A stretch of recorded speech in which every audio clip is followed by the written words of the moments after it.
Hello everyone, this side Saloni from संत कबीर विद्यापीठ। स्वागत है आपका हमारे यूट्यूब चैनल पर, जिस पर आप लगातार क्लासेस देखने को पा रहे हैं और आप अपने एग्ज़ाम की प्रिपरेशन बहुत अच्छे से कर रहे होंगे, ऐसा मुझे उम्मीद है।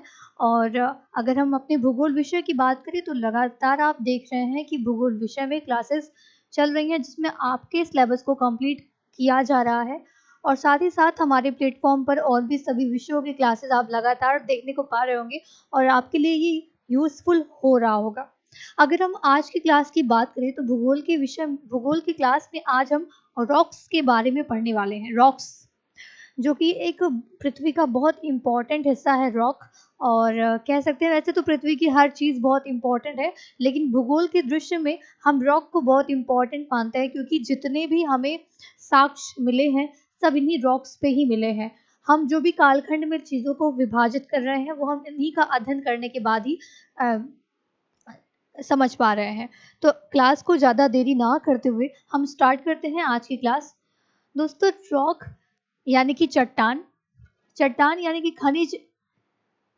खनिज एक ऐसा प्राकृतिक कार्बनिक और अकार्बनिक तत्व है जिसमें एक क्रमबद्ध परमाणविक संरचना, निश्चित रासायनिक संगठन और भौतिक गुणधर्म होते हैं। क्योंकि हम जानते हैं जो हमारे खनिज होते हैं उसमें बहुत सारी क्वालिटीज़ होती हैं, वही हम कह रहे हैं कि वो परमाणविक संरचना से बने होते हैं। साथ ही साथ उसमें कुछ रासायनिक जो भी तत्व होते हैं वो संगठित होते हैं। सभी जो रासायनिक तत्व होते हैं वो संगठित होते हैं। साथ ही साथ उनमें कुछ भौतिक गुणधर्म भी पाए जाते हैं। विभिन्न प्रकार के खनिजों के मिलने से ही चट्टानों का निर्माण होता है। जब भी विभिन्न प्रकार के खनिज आपस में मिलते हैं तो चट्टानों का निर्माण देखने को मिलता है। चट्टानों का निर्माण इसी से देखने को मिलता है। साथ ही साथ चट्टान कई बार केवल एक ही खनिज के द्वारा निर्मित होती हैं। वैसे अक्सर चट्टानें कई सारे खनिजों के मिलने से बनती हैं, लेकिन कभी-कभी ऐसा होता है कि चट्टानें किसी एक टाइप की खनिज के मिलने से ही बन जाती हैं। लेकिन जो भी अधिक मात्रा में पाई जाती हैं वो सभी चट्टानें अधिक से अधिक खनिजों के मिश्रण से बनती हैं। वैसे धातुओं के अतिरिक्त पृथ्वी पर पाए जाने वाले कठोर और मुलायम सभी प्रकार के पदार्थों को चट्टान कहा जाता है। क्या कहा जाता है? चट्टानों की परिभाषा अगर कोई आपसे पूछे तो आप कह सकते हैं कि धातुओं के अतिरिक्त पृथ्वी पर पाए जाने वाले कठोर और मुलायम सभी प्रकार के पदार्थों को चट्टान कहा जाता है। पृथ्वी की संपूर्ण परपटी का लगभग 98% भाग 8 तत्वों जैसे कि ऑक्सीजन, सिलिकॉन, एल्यूमिनियम, लोहा, कैल्शियम, सोडियम, पोटेशियम और मैग्नीशियम इसी से निर्मित है। जो भी हमारी परपटी की जो भी हमारी संपूर्ण भू परपटी है, जो हमारा क्रस्ट है, वो 98% इन्हीं 8 तत्वों से, इन्हीं 8 खनिजों से मिल करके बना हुआ है। और जो भी शेष भाग है वो hydrogen, phosphorus, manganese, sulphur, carbon, nickel और अन्य पदार्थों से मिलकर के बना हुआ है। तो ये चीज़ें आप समझे होंगे कि हमारी जो रॉक है, चट्टानें हैं, पृथ्वी पर उपस्थित सभी प्रकार की जो भी कठोर और मुलायम खनिज होते हैं उनके मिश्रण से चट्टानों का निर्माण होता है। अब आइए बात करते हैं कि वैसे पृथ्वी पर 2000 प्रकार के खनिज पाए जाते हैं, लेकिन उनमें से जो मुख्य रूप से पाए जाते हैं उनमें 24 खनिज स्रोतों में आंकड़े भी भिन्न-भिन्न देखने को मिलते हैं। हम जैसे जो बात कर रहे हैं, जो हमने 8 खनिजों की आपसे बात की या फिर किसी भी खनिज की हम बात कर रहे हैं, सबकी मात्रा भिन्न-भिन्न प्रकार से है पूरे पृथ्वी पर। कोई भी खनिज एक ही प्रकार से या फिर दूसरा भी उसी प्रकार से नहीं है। सभी खनिजों की मात्रा पूरे पृथ्वी पर अलग-अलग है। जब भी यही खनिज चट्टानों का निर्माण करती हैं, इसीलिए इन्हें हम चट्टान निर्माणकारी खनिज के नाम से भी जानते हैं। और वो कौन-कौन से खनिज होते हैं? ऑक्साइड, सिलिकेट, कार्बोनेट, ये सब हैं। इनमें जो प्रमुख खनिज तत्वों में केवल 6 खनिज होते हैं, जो क्वार्टज, अभ्रक, पायरोक्सीन, ओलिवीन, फेल्सपार, ये सारे जो भी हैं वो प्रमुखतः चट्टानों के निर्माण में अपना योगदान बनाते हैं। आंतरिक परतों में पाए जाने वाला मैग्मा भी सभी खनिजों का मूल स्रोत है। आप सोच रहे होंगे कि ये सारे खनिज कहाँ से आए, तो जो इनका मूल स्रोत है वो पृथ्वी के आंतरिक भाग में पाया जाने वाला मैग्मा ही इसका मूल स्रोत है। फेल्सपार और क्वार्ट्ज, ये जो दो हैं, फेल्सपार और क्वार्ट्ज चट्टानों में पाए जाने वाले सामान्य खनिज तत्व हैं। साथ ही भूपृष्ठ के संगठन में इन्हीं सिलिकेट खनिज समूहों की प्रधानता पाई जाती है। इन्हीं दोनों का, जो भी चट्टानें पाई जाती हैं, उनका प्रमुख स्थान फेल्सपार और क्वार्ट्ज का ही बहुत ही प्रमुख योगदान होता है चट्टानों के निर्माण में, और ये बहुत ही अधिक मात्रा में पाए जाते हैं। चट्टानें, कुछ बातें जो आपको याद करनी है, वो चट्टानें एक या एक से अधिक खनिजों के मिश्रण से चट्टानों का निर्माण होता है। चट्टानों को हमने 3 भागों में विभाजित किया है: आग्नेय चट्टानें, कायांतरित चट्टानें और अवसादी चट्टानें। आइए समझते हैं कि आग्नेय चट्टानें क्या होती हैं। आग्नेय चट्टानों का निर्माण ज्वालामुखी से जो मैग्मा निकलता है, दोस्तों ज्वालामुखी के से जो मैग्मा निकलता है, जब वो ठंडा हो जाता है और ठंडा होकर के कठोर बन जाता है, वही चट्टानें जो होती हैं वो आग्नेय चट्टानों के अंतर्गत आती हैं। वैसे ये पृथ्वी के अंदर से निकले हुए मैग्मा के तुरंत से जो चट्टानें बनती हैं, इसलिए इनको हम प्राथमिक चट्टानों के नाम से भी जानते हैं। किस नाम से? प्राथमिक चट्टानों के नाम से भी हम इनको जानते हैं। आग्नेय चट्टानों का निर्माण ज्वालामुखी से निकलने वाले मैग्मा या लावा से होता है। जब तप्त या तरल मैग्मा ठंडा होकर के पृथ्वी के बाहर और आंतरिक परतों में जम करके ठोस अवस्था में परिवर्तित हो जाता है, तो इस प्रकार की चट्टानों का निर्माण होता है, यानी कि आग्नेय चट्टानों का निर्माण तभी होता है। पृथ्वी की उत्पत्ति के पश्चात सर्वप्रथम इन्हीं चट्टानों का निर्माण हुआ है, इसलिए इन्हें हम प्राथमिक चट्टानों के नाम से जानते हैं या इन्हें कहते हैं। अब अगर हम इनकी विशेषताओं के बारे में बात करें, तो इनकी विशेषताओं में प्रमुखतः ये चट्टानें स्थूल, परत रहित और कठोर संगठन से बनी होती हैं। कठोर संगठन से बनी होती है, साथ ही साथ इसमें जीवाश्म की मात्रा नहीं पाई जाती है।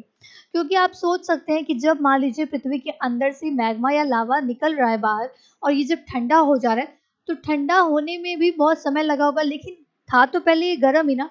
तो सोचो, जब कोई चीज गर्म है, उस पर कैसे कोई जीव पल सकता है, कैसे कोई किसी का जन्म हो सकता है। तो यहाँ पर जीवाश्म नहीं पाए जाते हैं, इस बात से आप याद रख सकते हैं, क्योंकि गर्म स्थान पर जीव उत्पन्न नहीं हो सकते हैं। ये जीवाश्म रहित होते हैं, ये इसका एक प्रमुख गुण है। ये जीवाश्म रहित होते हैं, ये इसका प्रमुख गुण है। इसमें लोहा, निकिल, तांबा, सीसा, जस्ता, क्रोमाइड, मैग्नीज, सोना और प्लेटिनम, ये सारे जो बहुमूल्य खनिज होते हैं वो पाए जाते हैं आग्नेय चट्टान के अंतर्गत। दोस्तों, मैग्मा के निर्माण के समय अवशेषों और जीवाश्मों के जल जाने के कारण ही इन चट्टानों में जीवाश्म का अभाव पाया जाता है, क्योंकि ये चट्टान मैग्मा से निकली, ठंडी हुई और बहुत गर्म थी, इसी वजह से इसमें जीवाश्म नहीं पाए जाते हैं। इसलिए इन चट्टानों से खनिज तेल, प्राकृतिक गैस और कोयले की प्राप्ति नहीं हो सकती है। आप इस बात को भी दिमाग में रखिए कि ये चट्टानें हैं जिनमें जीवाश्म नहीं पाए जाते हैं, इसलिए इनमें से कोयले, गैस और खनिज तेल, ये सब नहीं प्राप्त किए जा सकते हैं। इन चट्टानों पर रासायनिक अपक्षय का बहुत कम प्रभाव पड़ता है, और ये चट्टानें कठोर और रवेदार होती हैं। ये भी बात आपको याद करने लायक है कि ये चट्टानें कठोर होती हैं और रवेदार होती हैं। इन पर रासायनिक अपक्षय का बिल्कुल भी बहुत कम प्रभाव पड़ता है। ये कुछ इस प्रकार की चट्टानें हैं, आप देख सकते हैं। ये आग्नेय चट्टान, यानी कि जैसे ही लावा बाहर निकल रहा है और ये ठंडा हो रहा है, लावा निकलते ही ठंडा हो रहा है और जम रहा है, कठोर हो रहा है, इसी से आग्नेय चट्टानों का निर्माण होता है। अब आइए बात करते हैं अवसादी चट्टान, जो कि चट्टानों का दूसरा भाग है। विभिन्न आकार और प्रकार के अवसादों का परतों के रूप में जमा होने से कालांतर में अवसादी चट्टानों का निर्माण होता है। कहने का मतलब यह है कि जब आग्नेय चट्टानें किसी स्थान पर होती हैं और जब उनका इरोजन होता है, जब उनका अपक्षयन होता है, तो धीरे धीरे उनको नदियों के द्वारा, पवन के द्वारा जब उनको ये बहा ले जाती हैं और परत दर जमा कर देती हैं, उससे इनका निर्माण होता है। आइए समझते हैं। मान लीजिए ये आपकी चट्टान है, आग्नेय चट्टान है, ये आपकी आग्नेय चट्टान है, और नदियों के द्वारा या पवनों के द्वारा इनको टुकड़ों में काट दिया गया, मतलब ये टूट गया अपने स्थान पर, ये अपने स्थान पर टूट गया, इनका अनुच्छादन हो गया, ये टूट गया। धीरे धीरे धीरे धीरे धीरे धीरे धीरे इनको नदियां या पवन ऐसे ऐसे इनको एक स्थान से दूसरे स्थान पर निक्षेपित करती जाएंगी। समय समय के अनुसार ये धीरे धीरे परतों के रूप में धीरे धीरे ये जम जाएंगी, क्योंकि नदियों के द्वारा या पवनों के द्वारा इनके ऊपर निक्षेपण लगातार हो रहा है, और फिर जब ऐसा होता है तो ये जम जाती है, ऐसा होता है तो ये जम जाती हैं। ऐसा होता है तो ये इनके जमने की वजह से ही ये चीजें देखने को मिलती हैं, इनके जमने की वजह से ये चीजें देखने को मिलती हैं। ये परतदार जम जाती हैं और इसी से अवसादी चट्टानों का निर्माण होता है। धरातल पर पाई जाने वाली अधिकांश चट्टानें अवसादी चट्टानें ही होती हैं। ये चट्टानें संगठित और असंगठित भी होती है कभी कभी, साथ ही साथ ये कभी कभी ढीली भी हो सकती हैं, क्योंकि कभी कभी इनका जो आपसी चट्टानों का जो आपसी बंधन होता है वो तेजी से नहीं बंध पाता है, तो कभी कभी ये ढीली भी होती हैं। इन चट्टानों में अवशेष दबे होते हैं। जो ये परतदार हम चट्टानें देख रहे हैं, इसमें यहाँ किसी कोने में जीवाश्म दबे होते हैं, इसीलिए इनमें खनिजों का और कोयलों का इनको भंडार भी कहा जाता है। ये जो अवसादी चट्टानें हैं, इसमें कोयला और खनिज तेल ये सभी बहुत अधिक मात्रा में पाए जाते हैं। इनको हमने 3 वर्गों में विभाजित किया है। जो भी अवसादी चट्टानें होती हैं, इनको 3 भागों में विभाजित किया जाता है। पहला होता है यांत्रिकी रूप से जो निर्मित होती हैं, दूसरा रासायनिक रूप से जो निर्मित होती हैं, और तीसरा जो कार्बनिक रूप से निर्मित होती हैं। इनमें जो यांत्रिकी रूप से बालूकाय, पिंडशिला, शेल, विमृदा, ये सभी यांत्रिकी रूप से जो अवसादी चट्टानों का निर्माण होता है उनमें रखा गया है। साथ ही साथ नमक की जो चट्टान होती है, श्रृंग प्रस्तर, पोटास, हेलाइट, ये सभी जब भी अवसादी चट्टानें रासायनिक रूप से निर्मित होती हैं तो इन्हें इनकी श्रेणी में रखा जाता है। साथ ही साथ खड़िया, चूना पत्थर, कोयला, ये सभी जब कार्बनिक रूप से अवसादी चट्टानों का निर्माण होता है तो कोयला और चूना पत्थर ये सभी का निर्माण होता है। अगर हम इनकी विशेषताओं में नजर रखें, विशेषताओं के रूप में, तो ये चट्टानें अधिकांशतः परतदार के रूप में पाई जाती हैं। साथ ही साथ इनमें वनस्पतियां, जीव जंतुओं की जीवाश्म बहुत ही अधिक मात्रा में पाए जाते हैं, क्योंकि इनकी परतों में ये दब जाते हैं और इसी कारण से इनमें खनिजों की मात्रा बहुत ही अधिक पाई जाती है। दोस्तों, जो भी स्थान होता है, जैसे मान लो ये परतदार के रूप में थी,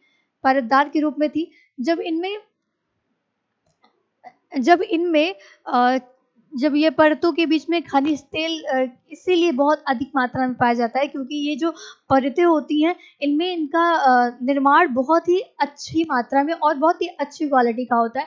इसलिए ये जो होती हैं अवसादी चट्टानें, ये खनिज तेल के लिए बहुत ही प्रमुख मानी जाती हैं।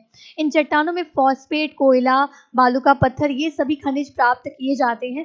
ये जो चट्टानें हैं, अक्सर हम देखते हैं कि जो हमारी दामोदर महानदी और गोदावरी की घाटियां हैं, वो उनके जो नदी बेसिनों हैं, उनके अवसादी चट्टानों में ये पाए जाते हैं। उनके अवसादी चट्टानों में कोयला पाया जाता है। ये चट्टानें अपेक्षाकृत मुलायम होती हैं। जिप्सम खड़िया,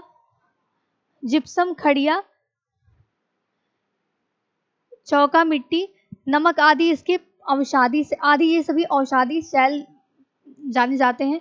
साथ ही साथ ग्लेशियर के अपरदन से भी अवसादी चट्टानें बनती हैं। जब भी ग्लेशियर का अपरदन होता है तो अवसादी चट्टानें बनती हैं।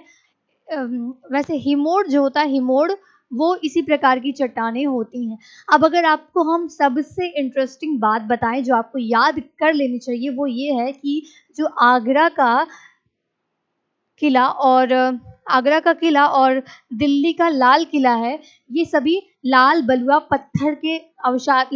पत्थर से इनका निर्माण हुआ है, जो कि वो अवसादी चट्टानें ही हैं।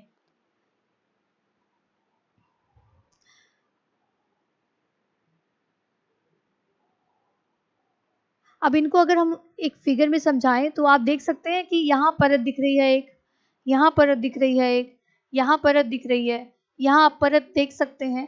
तो इनका निर्माण परतों के रूप में हुआ है। स्क्रीन पर आप देख सकते हैं कि आपको एक अवसादी चट्टानों या परतदार चट्टानों का एक फिगर दिख रहा है, जिससे आप समझ सकते हैं कि ये कितनी ज़्यादा समय अंतराल में इनका निर्माण हुआ होगा। और ये स्वयं में एक प्रकृति की एक देन है, जिसके बाद यहाँ पे जीवाश्म और खनिज तेल ये सभी बहुत ही अच्छी मात्रा में पाए जाते हैं। अब हम बात करें रूपांतरित या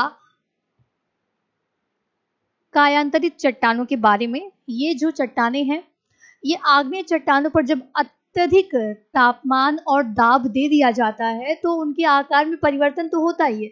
खास करके जब अवसादी भी कह सकते हैं, अवसादी के साथ साथ आग्नेय चट्टानों में जब अत्यधिक ताप और दाब दे दिया जाता है तो उनके आकार में परिवर्तन के साथ साथ उनकी रासायनिक संरचना में भी परिवर्तन हो जाता है। कहने का मतलब ये है कि अभी तक आग्नेय चट्टानें जो जो परतदार रूप में, ऐसे परतदार रूप में जो इकट्ठी हो रही थी, जो बन रही थी, जिनको अभी हमने देखा जो परत के रूप में हो रही थी, इनमें इतना तापमान और दाब दे दिया जाता है कि ये जो इनकी संरचना है वो तो बदलती ही है, साथ ही साथ इनके खनिजों का जो मूल स्वभाव है वो भी परिवर्तित हो जाता है। खनिजों का जो इनका मूल स्वभाव है वो भी परिवर्तित हो जाता है। इसके बाद ही इस प्रकार की रूपांतरित चट्टानों का निर्माण होता है।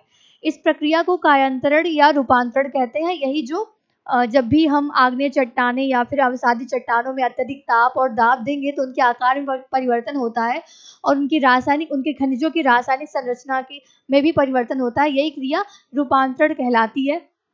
इस प्रक्रिया के द्वारा निर्मित चट्टान को रूपांतरित या कायांतरित चट्टान के नाम से हम जानते हैं। इन चट्टानों को इनकी कठोरता, इनकी घनी धारीदार संरचना और गुंथे हुए रवों के कारण जाना जाता है। रूपांतरण की प्रक्रिया में शैलों के कुछ कण और खनिज जब सतहों और रेखाओं के रूप में व्यवस्थित होते हैं तो उन्हें हम फोलिएशन और रेखांकन के नाम से भी जानते हैं। क्या जानते हैं? जब भी रूपांतरण की प्रक्रिया में शैलों के कुछ कण खनिज और सतहों पर रेखाओं के रूप में व्यवस्थित होते हैं तो उन्हें हम रेखांकन के नाम से भी जानते हैं। अब अगर हम बात करें चट्टानों के, जैसे कि चट्टानें, हम अभी तक कह रहे थे कि चट्टानें बदलती रहती हैं। अवसादी चट्टानें, आग्नेय चट्टानों को अवसादी बन जाती है रूपांतरण में। तो एक एग्जाम्पल के रूप में आप देख सकते हैं, ये कुछ अवसादी चट्टानें हैं, ये कुछ अवसादी चट्टानें हैं, ये अवसादी चट्टानें हैं। अवसादी चट्टानें परिवर्तित होकर के रूपांतरण चट्टानों में जब बनती हैं तो वो स्लेट के रूप में बनती हैं। साथ ही साथ चूना पत्थर जब रूपांतरण चट्टान में परिवर्तित होता है तो वो संगमरमर बनता है। साथ ही साथ बालुका पत्थर जब रूपांतरण होकर के रूपांतरित चट्टान में बनता है तो वो क्वार्टजाइट के रूप में बनता है। साथ ही साथ जब चौक को हम तापमान और अधिक दाब देते हैं तो ये संगमरमर के रूप में परिवर्तित हो जाता है। ये चीजें हैं जो आपको याद कर लेनी चाहिए क्योंकि ये एक ऑप्शनल में बहुत ही ज्यादा मात्रा में पूछा जाता है। साथ ही साथ अगर हम, ये कुछ आग्नेय चट्टानें हैं, ये आग्नेय चट्टानें हैं, ग्रेनाइट और बेसाल्ट।